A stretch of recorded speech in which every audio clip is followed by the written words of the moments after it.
Kenapa Tuhan menciptakan perbedaan? Kenapa nggak disamakan aja semua biar nggak ada rasa iri, nggak ada rasa lebih di atas, nggak ada rasa bla bla bla bla gitu loh.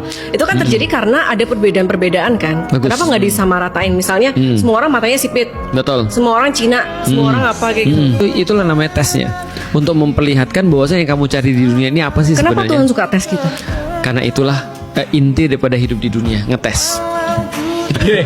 Analogi game sebenarnya udah paling bagus gitu. Misalnya lu beli game nih, lu beli game ya, tapi nggak ada tantangan sama sekali. Iya.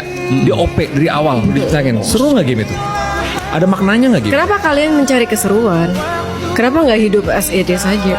Sebenarnya kita mau hidup as it is sih, dan hidup as it is itu adalah yang namanya ujian tadi itu. Iya. Tapi ketika dia menciptakan manusia, lalu terus kemudian dia bilang, ini ada di dunia ada tes nih, siapa yang mau ke dunia? Nah, menurut keyakinan orang-orang Muslim, semua manusia akhirnya mau ke dunia. Kami mau ke dunia. Oh ya? Iya. Jadi asal usulnya, oh ada sih. Jadi kayak Iya. dulu manusia tuh ditanya kan. Betul. Dulu manusia ditanya mau nggak ke bumi ini buat Betul. tes gitu kan. Betul. Dan kalau kalian berhasil di tes ini, nanti kalian akan masuk ke surganya Allah. Mereka bilang mau. Itu menarik banget sih sebenarnya sih. Betul. Iya, tapi mau tuh dalam keadaan sadar atau enggak? Waktu Nah, ditanya. kita waktu itu sadar, sekarang kita nggak sadar. Hah? Iya. Jadi begitu terus kemudian mereka menjawab, kami sadar nih, kami mau. Maka Allah berkata di dalam Al-Quran, bodoh banget kalian.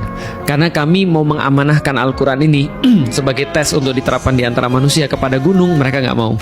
Kepada benda-benda yang lain mereka nggak mau, walaupun lebih kuat daripada manusia. Dites mereka mau. Maka manusia itu bodoh. Nah, tapi ketika kita udah bilang mau, diturunkanlah kita ke dunia. Setelah Tapi itu tertulis. tertulis di dalam Al-Quran. Ini sebelum Adam dan Hawa. Sebelum Adam dan Hawa diturunkan.